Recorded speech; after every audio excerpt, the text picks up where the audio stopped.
मैं smile national महिला PG college Meerut के संस्कृत विभाग से डॉक्टर नीतू शर्मा अपने वक्तव्य में आज दशरूपक में वर्णित 5 कार्यावस्थाएं तथा 5 संधियों के विषय में बताना चाह रही हूँ। इससे पहले मैंने पहले वक्तव्य में 5 अर्थ प्रकृतियां तथा दशरूपक और धनंजय के विषय में बताया था कि दशरूपक जो है धनंजय द्वारा रचित है और धनंजय का जो रचना काल है वो 10वीं शताब्दी है और उनका रचना काल राजा मुंज के राज्यकाल में माना जाता है। उनका जो रचना काल है वो 974 से 994 के मध्य में माना जाता है और उनकी कोई अन्य रचना भी अन्य रचना का कोई तथ्य भी नहीं दिखाई देता। केवल उनकी एक ही रचना दिखाई देती है जो दशरूपक है। अब दशरूपक जो है वो नाट्य शास्त्र का ही एक अंश है, क्योंकि नाट्य शास्त्र एक विस्तृत रचना है, विस्तृत शास्त्र है जो कि भरत मुनि द्वारा रचित है। और नाट्य शास्त्र क्योंकि विस्तृत है इसे विद्वान लोग ही पढ़ सकते हैं, तो इसलिए ये जो नाट्य वेद भी कहा गया है इसको, क्योंकि इसे हर जाति पढ़ सकती है, चारों जातियां भी पढ़ सकती हैं और इसको स्त्रियां भी पढ़ सकती हैं।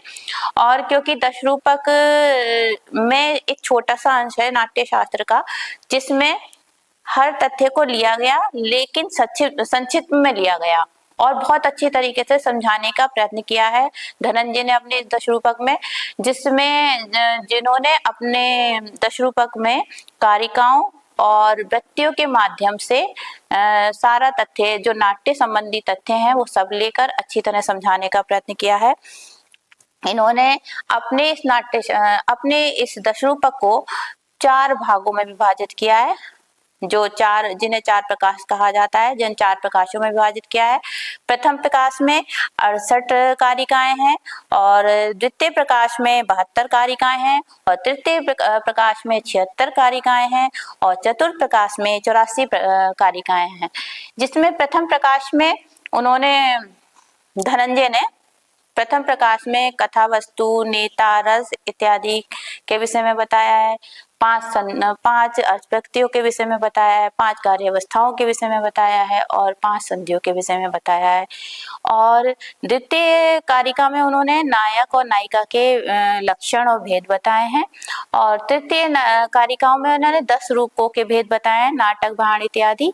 और चतुर्थ अध्याय में उन्होंने रस के लक्षण उदाहरण सहित समझाए हैं। तो इस तरीके से उन्होंने चारों प्रकाश में विभाजित किया है दशरूपक को। अब क्योंकि मैंने पूर्व के वक्तव्य में अपने 5 अर्थ प्रकृतियां भी बताई हैं, बीज बिंदु पताका प्रक्रिया कार्य, और अब मैं 5 कार्य अवस्थाएं बताने जा रही हूँ, क्योंकि 5 अर्थ प्रकृति और 5 कार्य अवस्थाओं के और 5 संधियों के आधार पर ही कथा वस्तु का संचालन होता है। तो हमारे में दशरूपक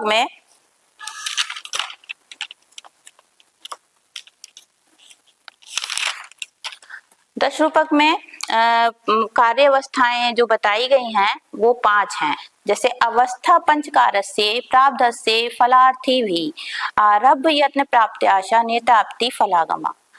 ये जो कार्य की 5 अवस्थाएं हैं, फल की इच्छा वाले जो फल की इच्छा चाहते हैं ऐसे व्यक्तियों के द्वारा आरंभ किए गए कार्य की 5 अवस्थाएं होती हैं, आरंभ, यत्न, प्राप्त्याशा, नेताप्ति और फलागम। अब इन जो 5 अवस्थाएं हैं इसमें सबसे प्रथम आती है आरंभ। आरंभ क्या है? औत्सुक के मात्र आरंभ फलालाभाय भूयसे, यानी प्रचुर फल की प्राप्ति के लिए उत्सुकता मात्र होना ही आरंभ कहलाता है। जैसे कि आरंभ शब्द से ज्ञात होता है कि आरंभ में शुरू होना, शुरू करना। देखिए, जब हम कोई कार्य करते हैं तो उसका आरंभ जब तक नहीं होता, जब तक फल की प्राप्ति नहीं होती। जब आरंभ होगा किसी भी कार्य का तभी फल तक हम पहुंचेंगे, तभी हम सफलता पूर्वक हमारा कार्य होगा। तो आरंभ जब होता है जब किसी कार्य को करने का मन में निश्चय कर लेते हैं कि ये कार्य मैं करूंगा ही, बस वहीं से आरंभ हो जाता है। क्यों? इस प्रकार निश्चय करना ही यहाँ से आरंभ कहलाता है। जैसे रत्नावली नाटिका में स्वामी के अभ्युदय के लिए किए गए तथा देव के द्वारा हाथ का सहारा दिए गए इस कार्य में आदि कथन के द्वारा बसराज उदयन के कार्य का आरंभ किसके, योगेंद्रायण जो है मंत्री, उसके मुख से दिखलाया गया है। तो यहाँ पर जो, क्योंकि इस बसराज की जो कार्य सिद्धि है वो मंत्री योगेंद्रायण पर ही आश्रित है, तो यहाँ इस उदाहरण के माध्यम से पता चलता है कि यहाँ आरंभ लक्षित होता है। अब है प्रश्न, दूसरा है हमारा प्रश्न।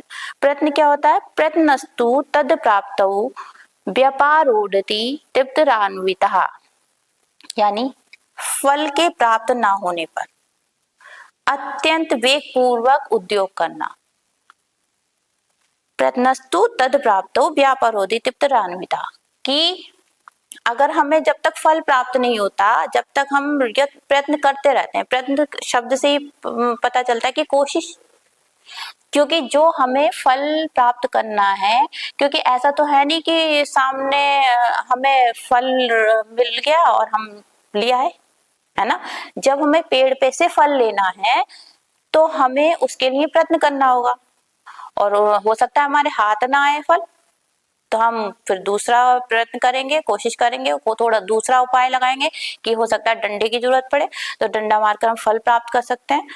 तो इस तरीके से हम प्रयत्न करते रहेंगे जब तक हमें फल की प्राप्ति नहीं होती। तो इसमें इस प्रयत्न जो हमारा जो कार्यावस्था है प्रयत्न, इसके अंतर्गत यही ज्ञात होता है कि जब तक हमें फल प्राप्त नहीं होता, जब तक हम वेग पूर्वक उद्योग करते रहते हैं। फिर इसमें देखिए एक उदाहरण यह है रत्नावली नाटिका का अंग 2 में, कि सागरिका के द्वारा चित्र बनाना, क्योंकि सागरिका चित्र बनाती हैं और बसराज उदयन से मिलने का वो उपाय सोचती हैं, और जब तक उन्हें उद्यन प्राप्त नहीं हो जाते तो वो निरंतर प्रयत्नरत रहती हैं। तो वो बनाती हैं चित्र, और उसके दर्शन का दूसरा उपाय ही नहीं है, क्योंकि वो आसानी से बसराज का दर्शन नहीं हो पा रहा था। तो उन्होंने एक चित्र बनाया, और चित्र बनाकर कहा कि मैं इस चित्र से ही अपनी मनमानी करूंगी। तो यहाँ पर प्रयत्न लक्षित होता है। अब है प्राप्त्याशा। प्राप्त्याशा क्या है? उपाय शंकाभ्याम प्राप्ति आशा प्राप्ति संभवा, यानी उपाय के होने तथा विघ्न की शंका होने से जो फल की प्राप्ति की संभावना मात्र होती है वह प्राप्त्याशा है। कि मान लीजिए उपाय भी हम सोच रहे हैं, लेकिन उसके साथ साथ हम शंका भी सोच रहे हैं कि अगर शंका यह है कि कहीं विघ्न ना आ जाए कोई, और फिर फल प्राप्ति की संभावना मात्र रह जाती है। अगर कोई विघ्न की आशंका हमारे दिमाग में आ जाती है कि यहाँ पर कोई विघ्न आने वाला है या आ सकता है, तो फल की संभावना थोड़ी सी कम रह जाती है। तो यहाँ रत्नावली के तीसरे अंक में क्या है? सागरिका के द्वारा वेश बदलना, है ना, क्योंकि उपाय है ना फल प्राप्ति का, तो वो सागरिका द्वारा वेश बदलती हैं, वेश परिवर्तन कर लेती हैं, और अभिशरण आदि का मिलन के उपाय होने पर वासवदत्ता रूपी विघ्न की भी शंका रहती है कि अगर वासव दिखलाई देती है तो ऐसा ही है, यदि अकाल की वायु के समान आकर वासवदत्ता इसे बदल ना दें तो इस प्रकार यहाँ एकांता निश्चित ना की हुई से मिलने की प्राप्ति बताई गई है। क्या यहाँ पे विदूषक द्वारा ये कथन है कि ऐसा ही है, यदि अकाल की वायु के समान आकर वासवदत्ता इसे बदल ना दे, कि अगर फल तो प्राप्त हो सकता है, लेकिन इसमें शंका ये जताई गई है कि कहीं वासवदत्ता बीच में बाधा प्रकट न कर दें। अगर वासवदत्ता बाधा प्रकट नहीं करती है तो फल की प्राप्ति हो जाएगी, अन्यथा फल की जो आशा है वो थोड़ी कम सी दिखाई देती है। तो यहाँ पर क्या है? प्राप्त्याशा। अब है नेताप्ति। नेताप्ति क्या है? अपाया भावतः प्राप्तिर्नेताप्ति सुनिश्चिता, विघ्नों के अभाव से फल की निश्चित रूप से प्राप्ति ही नेताप्ति है। क्या मतलब? जहाँ पर विघ्न कम दिखाई देते हैं। तो जब हमारे किसी भी कार्य में विघ्न की शंका नहीं रहती है, विघ्न का अभाव रहता है, तो वहाँ पर फल की प्राप्ति हो ही जाती है। अब जैसे रत्नावली जो नाटिका है उसमें वासव दत्ता के द्वारा सागरिका को क्या बना लिया जाता है, बंदी बना लिया जाता है। तो जब सागरिका को बंदी बना लिया जाएगा तो वो उनका नायक से मिलन नहीं हो पाएगा, तो सागरिका कठिनाई से ही जीवित रह पाएंगी। तो इस प्रकार आरंभ करके विदूषक राजा से कहता है, उपाय क्यों नहीं सोचते। उदयन से कहता है कि आप उपाय क्यों नहीं सोचते इन्हें मुक्त करवाने का। तो इसके राजा उदयन कहते हैं कि मित्र, विदूषक से कहते हैं कि मित्र, देवी वासव दत्ता को प्रसन्न करने के अतिरिक्त मुझे कोई उपाय नहीं दिखलाई देता। अगर वासव दत्ता प्रसन्न हो जाएंगी तो सागरिका भी छूट जाएंगी और वो उनसे भी उदयन का मिलन हो जाएगा। तो सागरिका क्या है, विघ्न। वासव दत्ता वो सागरिका नहीं, वासव दत्ता विघ्न है। सागरिका और उदयन को मिलने के बीच में वो विघ्न प्रकट कर रही हैं। कैसे, सागरिका को बंदी बनाकर। तो उदयन इसका उपाय सोचते हैं कि आप अगर ये उन्हें वासव दत्ता को प्रसन्न कर लिया जाए तो सागरिका मुक्त हो जाएंगी। तो यहाँ जो चौथे अंक में की कथा है उसमें जो बिंदु है वो देवी का प्रसादन है। किसका, वासव दत्ता का प्रसादन है। उसके द्वारा देवी रूप विघ्न का निवारण हो जाएगा। अगर वो खुश हो जाएंगी तो विघ्न का निवारण भी हो गया, तो निश्चित ही फल की प्राप्ति हो जाएगी। तो यहाँ क्या है, फल की प्राप्ति की सूचना दी गई है। तो यहाँ पर क्या है, नेताप्ति। अब है फलागम। फलागम क्या है, समग्र फल संपत्ति फल योगो यथोदिता, यानी पूर्ण रूप से फल की प्राप्ति। यहाँ पर क्या हो रहा है, फलागम किसे कहते हैं, जहाँ पर पूर्ण रूप से फल की प्राप्ति हो जाती है वही फलागम है। जैसे रत्नावली नाटिका में उदयन और रत्नावली का जो उदयन और रत्नावली की प्राप्ति मतलब मिलन और चक्रवर्ती पद की प्राप्ति, ये यहाँ पर क्या हो गया, फलागम। फलागम अवस्था हुई यहाँ पर। तो हमने देखा बीज बिंदु पताका प्रक्रिया कार्य, ये 5 अर्थ प्रकृतियां जो है फल सिद्धि के उपाय हैं, है ना। और यहाँ कार्य जो है वो नायक का व्यापार है। तो फल को लक्ष्य करके किए गए जो कार्य हैं वो कार्य व्यापार की जो है वो 5 अवस्थाएं, आरंभ, प्रत्न, प्राप्ताशा, नेताप्ति और फलागम, ये कार्य अवस्थाएं हैं, है ना। तो नाट्य शास्त्र में 5 तो अर्थ प्रकृतियां हैं और 5 कार्य अवस्थाएं हैं। तो इन दोनों के आधार पर इतिवृत्त को 5 ही भागों में विभाजन किया है उसका, जिसे हम 5 संधियों के नाम से जानते हैं। भरत मुनि ने बताया कि इतिवृत्त जो है वो नाट्य का शरीर है और इसका जो विभाग है वो 5 संधियां द्वारा किया गया है। मतलब जो इतिवृत्त है वो जो नाट्य का वो शरीर है इतिवृत्त, और इसको जो है जो विभाग कर दिया गया वो 5 संधियों द्वारा किया गया, है ना। तो अर्थ प्रकृति फल सिद्धि के उपाय और कार्य अवस्था फल का लक्ष्य कर किए गए व्यापार की अवस्थाएं हैं। संधि का मतलब संधान, मिश्रण, मिलना, और ठीक ढंग से मिलाना। लेकिन यहाँ 10 रूपक में इसका मतलब क्या हुआ, किसी रूपक की जो कथा वस्तु है उसको सुव्यवस्थित योजना से व्यवस्थित करना, अर्थात कथा वस्तु को विभक्त करके ठीक रूप से संगठित करना, और एक प्रयोजन से अन्वित होने पर किसी एक अवान्तर प्रयोजन के साथ संबंध होना ही संधि कहलाता है। यानी अर्थ प्रकृतया पंचावस्था समन्विता यथा संख्येन जायन्ते मुख्याद्या पंच संध्या, यानी 5 अवस्थाओं से समन्वित होकर 5 प्रकृतियां ही क्रम से मुख संधि, प्रतिमुख संधि आदि ये 5 संधियां बन जाती हैं। देखिए संधि क्या काम है कि कथा के विभिन्न चरणों को जोड़ने वाली संरचनात्मक कड़ियां ही संधि होती हैं। क्या मतलब? कथा के विभिन्न चरण। कोई भी हमारी कथा वस्तु होती है वो थोड़ी बड़ी होती है, लेकिन उसको व्यवस्थित रूप से, कि मान लीजिए पहले हमारा आरंभ होगा, आरंभ के बाद प्रश्न होगा, फिर आशा होगी, इस तरीके से क्रमबद्ध हमारा व्यवस्थित रूप से हम उसको व्यवस्थित करेंगे, तब जाके वो संधि कहलाएगी, है ना। वो संधि हो जाती है, क्योंकि इनको कड़ियों को जोड़ना ही संधि है। तो उद्देश्य क्या होता है इसका? कथा को क्रमबद्ध बनाना, और नाट की उत्कंठा उत्पन्न करना, और रस की अभिव्यक्ति को व्यवस्थित करना, है ना। क्योंकि देखिए ऐसा होता है, मान लीजिए ऐसा तो है नहीं कि हमें फल पहले प्राप्त हो गया और आशा बाद में हुई, या प्रयत्न बाद में करा, है ना। जैसे जैसे क्रम से हमें जो जो होना चाहिए सुव्यवस्थित, वैसे ही व्यवस्थित रूप से होना ही संधि है। अब इसमें संधियां कौन कौन सी हैं? 5 हैं संधियां। मुख प्रतिमुखे गर्भा सामरसो उपसंहृति।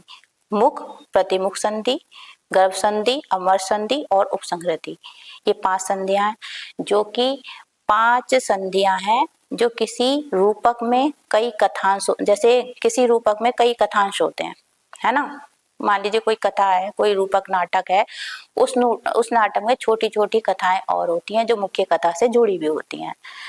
तो ये सारी जो कथाओं का जो इतिवृत्त के प्रधान प्रयोजन से समन्वित होती हैं, और किसी अवान्तर प्रयोजन के साथ भी उन सब का संबंध हुआ करता है ना। उसको जो मुख्य कथा है उससे भी उसका संबंध होता है।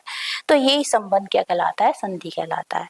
अब जैसे हमने पहले ली अर्थ प्रकृति और कार्यावस्था, तो अर्थ प्रकृति और कार्यावस्था के योग से ही संधि बनी। जैसे बीज क्या है? अर्थ प्रकृति, है ना, और प्रारंभ क्या है? कार्यावस्था। तो प्रथम क्या है हमारी? बीज और प्रारंभ, इन दोनों को मिलाकर हमारी कौन सी संधि बनी? मुख संधि। द्वितीय संधि कौन सी है? बिंदु और प्रश्न। बिंदु क्या है? अर्थ प्रकृति, और प्रश्न क्या है? कार्यावस्था। तो बिंदु कार्यावस्था और बिंदु अर्थ प्रकृति और प्रश्न कार्यावस्था से मिलकर हमारी बनी प्रतिमुख संधि। अब पताका अर्थ प्रकृति और पताका अर्थ प्रकृति और प्राप्ताशा कार्यावस्था, इन दोनों को मिलाकर बनी हमारी गर्भ संधि। प्रकृति अर्थ प्रकृति और नेताप्ति कार्यावस्था, इन दोनों को मिलाकर बनी हमारी अमर संधि। अब पंचम है अर्थ प्रकृति कार्य और पंचम कार्यावस्था है फलागम, तो इन दोनों को मिलाकर बनी उपसंहृति संधि। तो अब प्रथम संधि आती है मुख संधि, जो कि बीज और आरंभ के योग से मिलकर बनी है। मुख बीज समुत्पत्ति नार्थ रस संभवा। जहाँ अनेक प्रकार के प्रयोजन और रस को निष्पन्न करने वाली बीज उत्पत्ति होती है, वह मुख संधि होती है ना। बीज और आरंभ के समन्वय से इसके 12 भाग बताए गए हैं। इस संधि में, मुख संधि में क्या होता है? कथा का क्या है? प्रारंभिक भाग है ये। मुख संधि क्या है? क्योंकि बीज और आरंभ से मिलकर बना है, तो ये आरंभ ही भाग है, प्रारंभिक भाग है। यहाँ से कथा का आरंभ हो जाता है। और बीज क्या है? मुख्य कथा का संकेत। जो हम कथा वस्तु का लास्ट में जाके जो फल होगा, उसका बीज हमें यहाँ ही दिखाई देता है, उसका कारण हमें यहाँ ही दिखाई देता है। और क्या होता है इसमें? पात्रों से परिचय हो जाता है ना, मुख संधि में। अब इसका एक उदाहरण भी हो सकता है, जैसे राम जी का वनवास, है ना, तो ये है कथा का बीज हुआ। राम का वनवास जाना ही आगे की, जो राम को दोबारा से राज्य प्राप्त हुआ, रावण का वध हुआ, वो यहीं से शुरू हो गया, जिस समय राम को वनवास मिला। और भी जो कथाएं जुड़ी उसके बीच, वो यहीं से शुरू हो गई, वो यहाँ से शुरू होने के बाद जुड़ी, है ना। तो ये क्या है? मुख संधि। अब है प्रतिमुख संधि। प्रतिमुख संधि क्या है? लक्ष्य तयोद भेद तस्य प्रतिमुखम भवेत। जहाँ उस बीज का कुछ लक्ष्य रूप में और कुछ अलक्ष्य रूप में उद्भेद होता है। उद्भेद में बीज के अनुकूल किसी गूढ़ बात का प्रकट होना। तो वो क्या कहलाता है, उद्भेद। तो वहां प्रतिमुख संधि कहलाती है। बिंदु क्या है, नायक अर्थ प्रकृति, है ना। और प्रश्न क्या है, बिंदु क्या है, नामक अर्थ प्रकृति ना है ये, और प्रश्न क्या है, कार्यावस्था। तो इनके योग से इसके 13 अंग बताए गए हैं। जैसे इसमें क्या होता है, बीज का विस्तार हो जाता है। देखिए, बीज का शुरू तो हमारा हो गया मुख संधि से, और धीरे धीरे धीरे ये विस्तार का रूप धारण कर लेती है प्रतिमुख संधि। यहाँ पर विस्तार शुरू हो जाता है और कथा आगे बढ़ती रहती है यहाँ पर। और यहाँ पे आने वाले समय के संघर्ष, समय में जो संघर्ष करने हैं उसके संकेत यहीं से प्राप्त हो जाते हैं। और इसमें क्या है, मुख्य संघर्ष दिखाई देने लगता है कि अब हमें किन किन संकटों का, किन किन संघर्षों का सामना करना होगा। तो वो यहाँ हमें प्रतिमुख संधि में ही से ज्ञात हो जाता है। जैसे सीता हरण, रामायण में सीता का जब हरण हो जाता है तो बस वहीं से सारी समस्याएं, सारे संघर्ष शुरू हो जाते हैं और पता चल जाता है सीता आसानी से तो मिलने से रही, है ना। तो उसके लिए हमें बहुत प्रयत्न करना होगा, बहुत संघर्ष करने होंगे। तो ये हमारी, जैसे इसमें रत्नावली में ही देख लीजिए, जो बसराज और सागरिका का मिलन है वो क्या है, फल। और फल का हेतु क्या है, अनुराग। जब पहले प्रेम होगा तभी हम प्रेमवश किसी से मिलेंगे, है ना। फल क्या हो जाएगा, मिलना। लेकिन उसका जो बीज है वो क्या है, अनुराग, प्रेम, जो कि द्वितीय अंक में सुसंगता विदूषक द्वारा ये जान लिया गया। अतः कुछ कुछ तो इसमें लक्ष्य है, और वासवदत्ता के द्वारा चित्रफलक की घटना द्वारा वह कुछ कुछ बनाना, चित्र इत्यादि बनाना, ये अलक्ष्य भी है। क्योंकि इससे चित्र बनाने से तो कुछ एकदम उद्यान की प्राप्ति नहीं हो जाने की, धुन मिल नहीं जाएंगे। तो इस प्रकार यहाँ अनुराग रूपी बीज कुछ लक्ष्य है और कुछ अलक्ष्य रूप में प्रकट होता है। तो यहाँ पर कौन सी संधि है, प्रतिमुख संधि। अब आ जाता है गर्भ संधि। गर्भस्तु दृष्टिनस्तस्य बीजस्य अन्वेषणम मुहुः। क्या मतलब, जहां दिखलाई देकर खोए गए बीज का दिखलाई दिया और फिर खो गया, और फिर बार बार अन्वेषण किया जाता है, बार बार खोज की जाती है ना। तो वहां गर्भ संधि होती है। इसमें पताका जो है वो अर्थ प्रकृति है, वो कहीं कहीं होती है, कहीं कहीं नहीं होती, है ना। कहीं कहीं होती है, कहीं कहीं नहीं भी दिखाई देती, किंतु इसमें जो प्राप्त आशा, जो कार्यावस्था है वो होती ही है। इसके 12 अंग होते हैं। इस संधि में जो बीज है वो कुछ लक्ष्य रूप में तथा कुछ अलक्ष्य रूप में प्रकट होता है। उसका विशेष प्रकार से प्रकट होना ही है, ये गर्भ संधि के अंतर्गत आता है। विघ्नों के साथ प्रकट होना, लक्ष्य अलक्ष्य विघ्नों के साथ प्रकट होते हैं इसमें। फिर नष्ट हो जाता है, विघ्न आता है, फिर वो किसी उपाय से उसको नष्ट कर दिया जाता है। फिर प्राप्त तो ऐसा लगता है कि हाँ फिर फल, अब तो फल मिल जाएगा, लेकिन फिर विघ्न आ जाता है ना, फिर नष्ट हो जाता है। तो फिर उसका ही बार बार अन्वेषण होने लगता है, खोज किया जाना ही वह गर्भ संधि के अंतर्गत आता है। इसमें फल प्राप्ति की आशा का एकांता निश्चय नहीं होता। इसके 12 अंग है। इसमें लास्ट तक ये रहता है कि फल प्राप्ति होगी भी या नहीं। क्यों, देखिए हमारे सामान्यता जीवन में भी ये देखा जाता है कि यदि हमारे जीवन में कभी बहुत बड़ा कष्ट आ जाता है, बहुत बड़ा विघ्न आ जाता है, तभी हम हिम्मत हार जाते हैं कि अब तो जिस फल के लिए, जिस हम कार्य के लिए निकले हैं वो कार्य तक हम पहुंच ही नहीं पाएंगे, है ना। तो हम निश्चय ही नहीं कर पाते, हमारे मन में यही आ जाता है कि फल की प्राप्ति एक आशा के रूप में बन जाती है, कि आशा ही बनी रहती है कि फल की प्राप्ति होगी या नहीं होगी। जो कथा है इसमें जटिल सी दिखाई देती है। गर्भ संधि के अंतर्गत जो कथा है वो जटिल हो जाती है, और आशा और निराशा की स्थिति बनी रहती है। कभी आशा लगती है कि हाँ फल प्राप्त हो जाएगा, जब विघ्न का निवारण हो जाता है तो सब कुछ अच्छा लगता है। लेकिन कहीं कहीं क्या होता है, निराशा भी दिखाई देती है जब विघ्न आ जाता है, और परिणाम का संकेत स्पष्ट सा दिखाई नहीं देता है। जैसे हनुमान का लंका जाना, रामायण में हनुमान जी का लंका जाना, सीता का पता लगाना, ये सब गर्भ संधि के अंतर्गत आता है। अब है चौथी संधि, विसर्ग संधि। इसे जिसे अपमर्श संधि भी कहते हैं। क्रोधेनाव मृषेधत्र व्यसनाद्वा विलोभनात् गर्वनी भिन्न विचार सो अमर्स इति स्मृता। तो जहाँ क्रोध से, व्यसन से अथवा प्रलोभन से फल की प्राप्ति के विषय में विमर्श किया जाता है तथा जिसमें गर्भ संधि के द्वारा निर्भिन्न विजात का संबंध दिखलाया जाता है, वो अमर संधि होती है। यहाँ क्या होता है अमर संधि में कि उपभोग करना, प्रलोचन क्रोध से अथवा व्यसन से, प्रलोभन आदि के कारणों से हो जाता है। जहाँ ये फल होना चाहिए, जैसा लगता है कि यहाँ तो ये फल होना चाहिए था, जो हमने इतना कार्य किया उसके बदले तो इतना बड़ा फल मिलना चाहिए था, इतना छोटा फल मिलना चाहिए था। तो ये हमारे दिमाग में, मन में बातें आ जाती हैं। तो इस प्रकार अवश्य भावी फल प्राप्ति का निश्चय कर लिया जाता है ना, जो लगता है कि हाँ ये अवश्य ही होना चाहिए था, जिसमें गर्भ संधि प्रकाशित बीज रूपी अर्थ का संबंध दिखलाया जाता है। इसमें क्या होता है, निर्णायक स्थिति हो जाती है, निर्णय ले लेते हैं जब हम बिल्कुल अंतिम उस पे आ जाते हैं फल के करीब, तो हम निर्णय ले लेते हैं हाँ फल मिल जाएगा, या निर्णय लेते हैं नहीं मिलेगा। संघर्ष जो है वो चरम सीमा तक पहुंच चुका होता है, समाधान की दिशा भी तय हो गई होती है। ये प्रक्रिया और नेताप्ति से मिलकर बनी है विमर्श संधि। और इसमें अब है निर्वहन संधि, पांचवी। इसमें क्या होता है,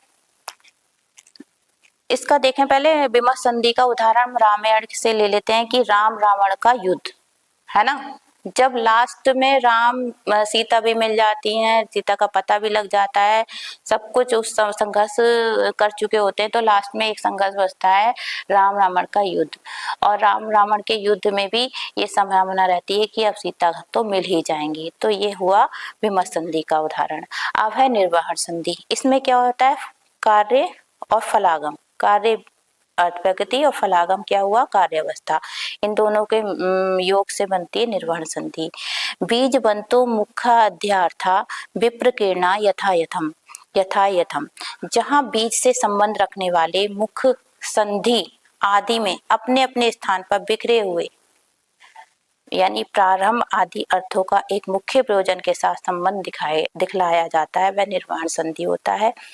जैसे इसमें क्या होता है, कथा का समापन हो जाता है और उद्देश्य की पूर्ति हो जाती है। जब फल की प्राप्ति होगी तो उद्देश्य ही पूरा हो गया फल। और इसमें जैसे रावण वध और राम का अयोध्या लौटना है ना, इसमें रामायण में क्या होता है, रावण का वध हो जाता है और क्या कहते हैं उन्हें राम जी को उनके अयोध्या लौट जाते हैं, तो उन्हें सीता की प्राप्ति हो जाती है। तो ये फल लास्ट में मिल जाता है। ऐसी बेरणी संहार में देखते हैं इसका एक उदाहरण कि कंचुकी जो है निकट जाकर हर्षपूर्वक महाराज आपकी विजय हो। यह तो कुमार भीमसेन है और ये दुर्योधन के खून से सने हुए हैं, जिनसे भीमसेन की पहचान नहीं हो पा रही है। तो इसी हेतु जिन्हें पहचानना कठिन है ना, इस कारण से पहचान नहीं पा रहे हैं, तो इसके द्वारा मुख संधि आदि में अपने अपने स्थान पर रखे गए द्रौपदी के केश बंधन, इसका जो हेतु है फल का वो क्या है, केश बंधन है ना, कि द्रौपदी केश बंधन कर लेती हैं और प्रतिज्ञा करती हैं केश जब भी खुलेंगे जब इसके भी उसके दुर्योधन के रक्त से ये धोएंगी है ना, तो शत्रु का निपात हो जाएगा और राज्य लाभ। जब वो खून से लथपथ हो के आ जाते हैं तो इसका मतलब दुर्योधन का वध हो गया है और फल की प्राप्ति हो गई है। जो उन्होंने केश बंधन के समय उद्देश्य जो था उनका कि दुर्योधन का वध, तो वो भी पूर्ण हो गया है। तो इसके बीच भीमसेन का जो क्रोध आदि है ना, क्रोध ना होता तो वो वध ही नहीं करते, तो भीमसेन क्रोध के साथ लड़ते हैं दुर्योधन से और दुर्योधन का वध कर देते हैं। तो उसका एक प्रयोजन जो है वो क्या है, द्रौपदी केश बंधन, इसके साथ उसका संबंध दिखाई देता है। जो भीमसेन का क्रोध है और उसका क्या है, द्रौपदी का केश बंधन से संबंध है। तो इति व्रत का जो अंतिम भाग है वो क्या है, निर्वहन संधि है। इसके भी 14 अंग हैं। इसमें क्या होता है, फल की प्राप्ति हो जाती है। ये 5 संधियां जो है वो नाटक की रीढ़ कही गई हैं और इनके बिना कथा बिखरी हुई प्रतीत होगी। अगर ये संधियां ना हो तो कथा बिखरी बिखरी सी होगी, क्रमबद्ध ही नहीं होगी, और जब क्रमबद्ध नहीं होगी तो पढ़ने में आनंद ही नहीं आएगा। तो धनंजय ने नाट्य शास्त्र को सरल और व्यवस्थित बनाने के लिए इन्होंने संधियों का अपने रूपक में प्रयोग किया है, 10 रूपक में। पढ़ी मुख संधि में बीजारोपण, और बीजारोपण में क्या हुआ, प्रारंभ हो गया कथा का, और प्रतिमुख संधि से क्या होता है, विस्तार हो जाता है कथा का और संघर्ष आरंभ हो जाता है। गर्भ संधि से क्या होता है, थोड़ी सी जटिलता मिल जाती है कार्य में, उत्कंठा उत्पन्न हो जाती है। और विमर्श संधि में क्या होता है, निर्णय उस समय ले लिया जाता है और चरम स्थिति में कथा जो है वो चरम स्थिति तक पहुंच चुकी होती है। और निर्वहन संधि में क्या होता है, कथा का समापन हो जाता है और समस्या का समाधान भी हो जाता है और अंत में इसमें फल की प्राप्ति हो जाती है। तो इस तरीके से हमने आज कार्यवस्थाएं पढ़ी और 5 संध्याएं पढ़ी। धन्यवाद।